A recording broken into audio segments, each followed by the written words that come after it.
Bonjour à tous. Nous sommes après la fête de Pourim. Nous rentrons dans la paracha de Vayakel. Et j'ai envie de développer une petite idée que chacun pourrait essayer de réfléchir un petit peu, de savoir, toujours on vit des bons moments dans la vie, on vit des moments qui sont intenses, et on aimerait savoir comment garder le goût de ces moments-là. Comment faire que chaque moment puisse garder une empreinte dans la personne et être une pierre de plus dans la construction de l'homme. Souvent, c'est vrai que nous vivons des moments et ça ne reste qu'un passé.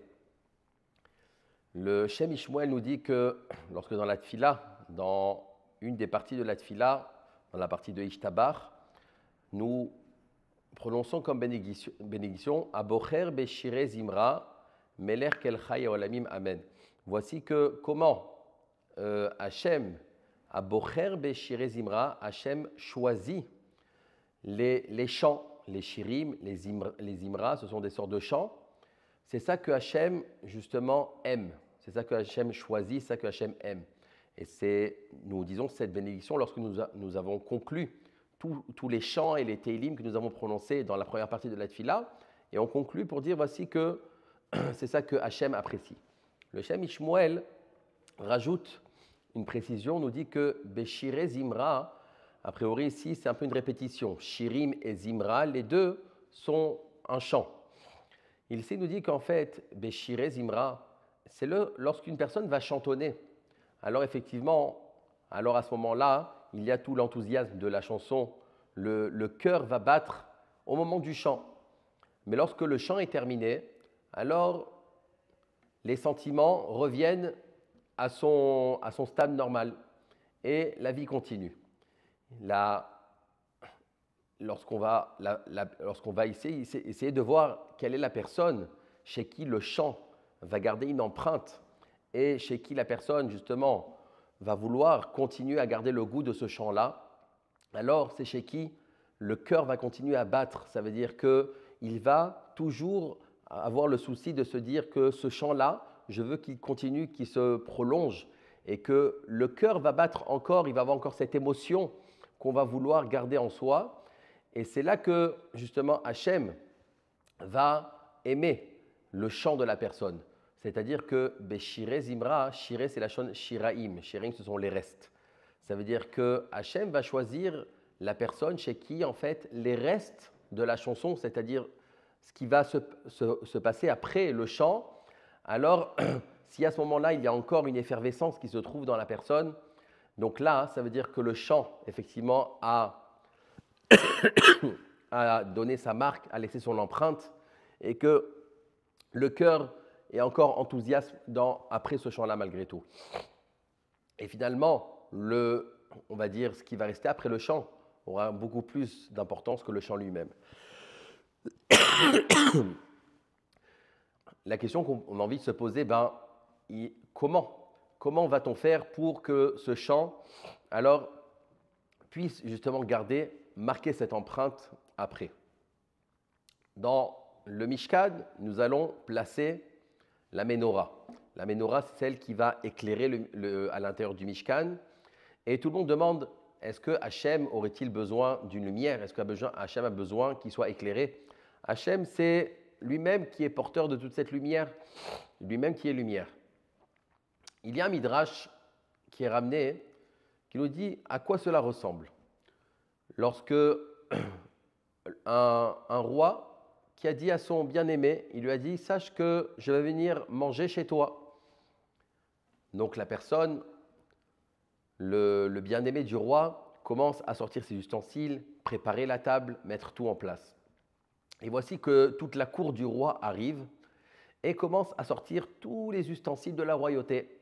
Des ustensiles en or, en argent, il commence à le mettre sur la table. Et lorsque le bien-aimé du roi voit tous ces beaux ustensiles, alors il commence à avoir un petit peu honte et finalement il prend ces ustensiles et il les range, il les met de côté. Lorsque le roi rentre dans la maison, il voit que finalement son bien-aimé n'a rien préparé. Il y a uniquement ces ustensiles, les ustensiles de la royauté. Et là, il dit à son bien-aimé, il dit « Mais tu savais que je devais venir chez toi, comment ça fait que tu n'as rien préparé ?» Alors il a dit, lorsque j'ai vu les ustensiles du roi, alors j'ai eu honte de sortir, de laisser mes ustensiles sur la table, donc je les ai rangés. Le roi, voyant ça, alors il dit, Ani posel et kol kelim. Finalement, enlevez-moi tous ces ustensiles-là de la royauté, parce que moi je suis venu pour mon bien-aimé, et je veux que ça soit qu'on mange dans ces ustensiles, et donc il a remis ses ustensiles. Le Sfat Emet nous dit, a priori, ici on est en train de voir que la réaction de ce bien-aimé, finalement ça a l'air que c'est une réaction qui a été mauvaise. On aurait dû s'attendre, a priori, que c'est vrai, il veut accepter le roi vient chez lui, et voyant que le roi sort ses ustensiles en or, il se dit, de mettre des ustensiles à côté, ça fait un peu, c'est le mépris du roi. Donc finalement, il a ôté ses ustensiles. Il les a ôtés pourquoi? Parce qu'il voulait faire honneur au roi. Malgré tout, on voit que le Midrash lui reproche. Pourquoi on lui reproche? Parce que lorsque le roi il est venu, a mis ses ustensiles avec ces ustensiles que lui-même avait mis, a priori sur la table, on aurait laissé les deux ustensiles, celui du bien-aimé, celui du roi. Mais voyant que le bien-aimé a enlevé ses ustensiles et qu'il n'y avait plus rien sur la table, donc le roi il a dit, finalement, mes ustensiles, mes propres ustensiles, je vais les enlever aussi pour qu'il n'ait pas honte et qu'on puisse les remettre.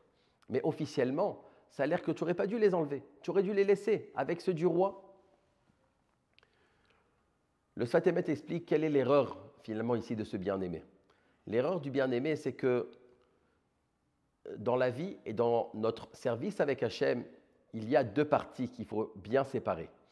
Lorsque nous allons réaliser un acte, lorsque nous allons vivre un moment, alors il faut savoir qu'il y a l'acte en lui-même, c'est-à-dire que je vais acheter des tefilines, je vais acheter mon vin pour faire le kiddush, je vais acheter mes chandeliers pour allumer mes nérodes de Shabbat, et il y a la raison de cet acte-là.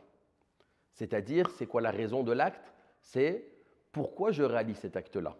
Je réalise parce que je veux répondre à la volonté d'Hachem. Hachem m'a demandé de réaliser un acte, je viens et je réponds à sa volonté. Donc finalement, lorsque je viens, je fais un acte de mitzvah, on va dire qu'il y a cela va entraîner deux conséquences. Il y a premièrement la réalisation de l'acte en lui-même, et il y a aussi la raison que je viens répondre à ce que Hachem m'a demandé. Lorsque un père va demander à son enfant de lui amener un café, alors premièrement, il y a l'acte que l'enfant va amener le café au père, que le père pourra boire ce café-là. Mais il y a aussi le fait que l'enfant a répondu à la demande du père. Donc ça veut dire que dans cet acte, il y a un double résultat.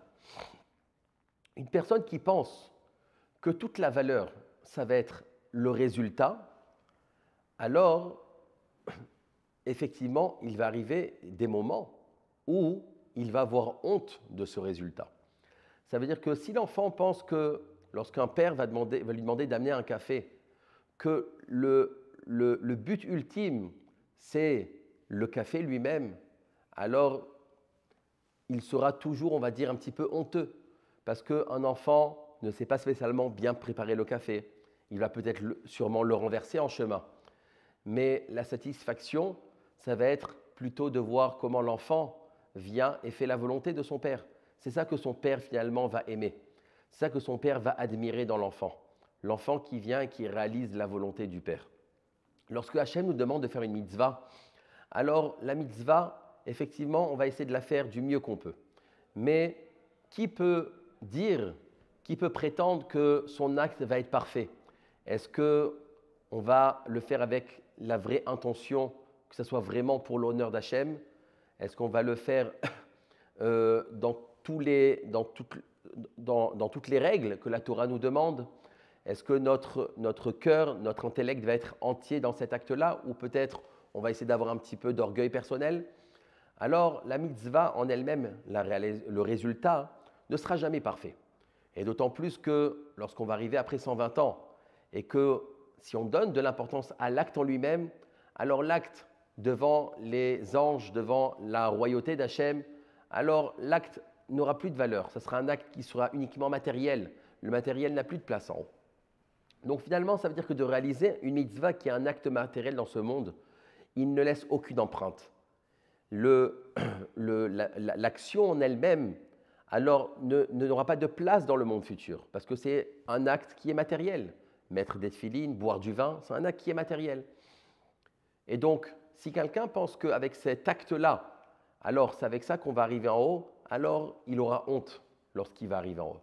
De la même manière que cette personne, elle pensait que ses ustensiles, c'était ça, la chose la plus importante, de sortir ses ustensiles. Alors, lorsque le roi est arrivé et qui a sorti tous ces ustensiles de la cour, alors il a eu honte, il les a rangés, il les a cachés. Mais le roi lui a dit, sache que tu n'aurais pas dû les enlever, parce que tu aurais dû comprendre que lorsque je viens chez toi, ce n'est pas le fait de sortir tes ustensiles, justement, qui sont chers à mes yeux, c'est que tu viennes et tu répondes à ma volonté. Ça veut dire que je t'ai demandé de venir manger chez toi et que lorsque tu viens et tu réalises ce que je te demande, alors c'est ça la satisfaction que j'ai, de réaliser la volonté d'Hachem. Alors c'est ça le plus important. Lorsque je viens, je fais un acte. Est-ce que dans ma tête, je fais l'acte et je pense à la qualité de l'acte ou non? Je pense qu'au travers de la qualité de l'acte, alors je vais réaliser la volonté d'Hachem. Lorsque un homme vient faire un cadeau à sa femme, est-ce qu'il va penser justement uniquement à la qualité du cadeau? Effectivement, oui, on va acheter le plus beau cadeau, mais ce n'est pas la qualité qui va rester dans le couple. Ce n'est pas la bague de 5, de 10 carats qui va souder le couple. Non, c'est qu'au travers de ce cadeau, alors il est porteur, il est témoin de tout un amour qu'on veut lier ensemble. Lorsque un enfant va venir faire quelque chose pour son père, alors c'est le fait que l'enfant a été disponible pour son père, qu'il a pris du temps pour lui. C'est ça justement qui va garder ce qu'on appelle le rochem. C'est ça qui va garder une marque justement dans cet acte-là. L'acte, si on le laisse dans son côté matériel, alors il va être effacé, il va être oublié. On n'aura aucun souvenir de cet acte-là. Mais si cet acte il a été fait dans un but de se rapprocher de la personne, dans un but de réaliser la volonté d'Hachem uniquement pour ça, alors effectivement, on va essayer de le faire, d'embellir cet acte le plus haut possible, mais pas pour le résultat de l'acte, pas pour, en quelque sorte, dire, voilà, on a pris le plus beau des vins. Non, c'est regarder à quel point je veux réaliser la volonté d'Hachem. Je vais tout faire pour réaliser la volonté de mon Créateur de la manière la plus parfaite possible. Si on le fait avec cette intention-là, alors on n'aura honte de rien. Et donc, cette personne ici, ce bien-aimé, s'il savait que ici, son but, c'est de respecter ce que le roi lui a demandé. Je viens, tu m'as demandé de te recevoir, je te reçois. Donc finalement, mes ustensiles n'ont pas de valeur, parce que ce n'est que le moyen pour te recevoir. Donc je n'ai pas honte, parce que j'ai réalisé ce que tu m'as demandé. Et c'est ça mon objectif. Donc finalement, j'ai rempli mon objectif. Et donc, si tu avais laissé ces ustensiles-là, alors le roi lui-même aussi aurait laissé ces ustensiles. Et cette table aurait été embellie de vos deux ustensiles. Il y aurait cette union qui soit totale. Le Rabbi Levi Yitzhak Miberdichov, un des élèves du Baal Shem Tov, on raconte qu'à l'époque, les communautés étaient un petit peu organisées d'une telle manière que chaque artisan avait sa communauté. Il y avait les cordonniers il y avait la communauté des cordonniers, il y avait la communauté des bijoutiers, il y avait la communauté des forgerons. Chaque communauté, les gens allaient prier en fonction de leur métier, ils se retrouvaient un petit peu ensemble. Et Rabbi Levi Yitzhak Miberdichov avait comme habitude d'aller de village en village et de communauté en communauté. Et voici qu'il arrive dans la communauté des Eglonim. Ce sont eux qui sont les cochers. Ce sont les cochers et qui amenaient les gens d'un endroit à un autre, qui amenaient ils amenaient la marchandise d'un endroit à un autre. Et donc, il arrive donc, dans cette communauté des cochers et il va à la prière le matin et il voit que la prière est bâclée d'une manière, mais qui a dépassé toute limite. En un quart d'heure, la prière était terminée. En 2 minutes, ils avaient déjà lu la Torah et tout le monde était sorti après 20 minutes. Rabbi Yitzhak Miberdichov s'est dit, je ne peux pas laisser une chose comme ça. Donc, il va voir le responsable de la communauté et lui dit, voilà, j'aimerais, dans la semaine à venir, j'aimerais venir parler et faire une dracha dans votre communauté. Alors, le responsable a dit, bien sûr, tout un honneur pour nous que le Rav il est là et en plus il va venir parler. C'est un honneur, avec grand plaisir. Et voici que arrive le jour de la dracha. Donc la communauté est pleine, tous les cochers sont arrivés pour écouter le Rav. Et bien évidemment, son discours est tourné justement sur l'importance de la tfila, comment chaque mot doit être pesé, chaque mot doit être articulé. Et lorsque Rabbi Yitzhak Berdichov commence son discours, il dit son discours à une allure que personne n'a rien compris. Il dit, voilà, il faut faire comme ça, il faut faire comme ça, il faut truc. Personne n'a rien compris. Il est allé à une vitesse que personne n'avait rien compris. Et effectivement, à la fin, les cochers avaient bien compris quel était le message, de montrer que si on va très très vite, on ne peut pas comprendre. Et donc Hachem ne peut pas comprendre aussi votre fille-là. Et il y a un des cochers qui était un petit peu plus sage que les autres. Et donc il va voir le Rav à la fin et il lui dit, j'ai bien compris votre message. Mais il dit, mais permettez-moi de vous dire que, il dit, si vous voyez un enfant qui va avec sa maman, et donc qui va à l'épicerie, et sa maman se trouve devant des pommes, et voici que l'enfant, il fait blablabla, blablabla. Il dit, la maman, qu'est-ce qu'elle a compris de l'enfant? Elle a compris que l'enfant, effectivement, il veut manger une pomme. Alors il lui demande de Rav, il lui dit, mais comment la maman a pu comprendre?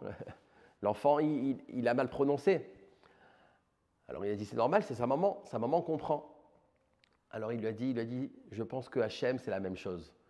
C'est vrai que peut-être on exprime les mots très rapidement, mais Hachem est comme notre père et comme notre mère. Il comprend ce que son enfant veut. Et là, le Rav, il a écouté ce message et il a accepté le message. Que finalement, ça veut dire que ça a été un petit peu trouver un mérite à ces gens-là qui, malgré tout, effectivement, étaient pris par le travail, qui devaient partir rapidement, eh bien, qu'on peut les juger, les kav zechut, on les juge comme il faut, et que finalement, il y a cette part que Hachem écoute le message d'un enfant. Ça veut dire qu'ici, on peut mettre en valeur que c'est vrai qu'il y a la mitzvah, l'acte, le moment qu'on va vivre, il est très important. Mais comme on a dit, le plus important, ça ne va pas être l'acte, mais ça va être effectivement dans quelle volonté, dans quelle pensée on réalise cet acte. Est-ce que vraiment on vient réaliser cet acte pour faire la volonté d'Hachem? Alors dans ce cas-là, il y a une compréhension qui se fait directement. Lorsqu'il y a un lien entre nous et Hachem, comme un enfant avec sa maman, un enfant avec son papa, donc finalement ça veut dire que Hachem, il va comprendre tout ce qu'on veut et tout ce qu'il y a au travers justement de cet acte de la mitzvah. Ça veut dire que le but n'est pas uniquement l'acte de la mitzvah, mais c'est dans quelle volonté on va réaliser cette mitzvah-là et de comprendre que notre seule volonté, c'est de réaliser la volonté d'Hachem. Ça veut dire qu'il faut savoir que nous sommes dans ce monde-là, nous sommes effectivement, le clan d'Israël a des devoirs. Il a des devoirs. Ça veut dire que la Torah et les mitzvot, ce n'est pas uniquement des choses qui sont facultatives, ce n'est pas uniquement des choses que la personne va faire un petit peu comme elle veut et comme elle sent ce que le cœur va lui dire. Mais non, ça veut dire qu'on est là pour respecter la volonté d'Hachem. Je fais ce qu'il me demande. Et c'est ça le plus important, d'être, on va dire,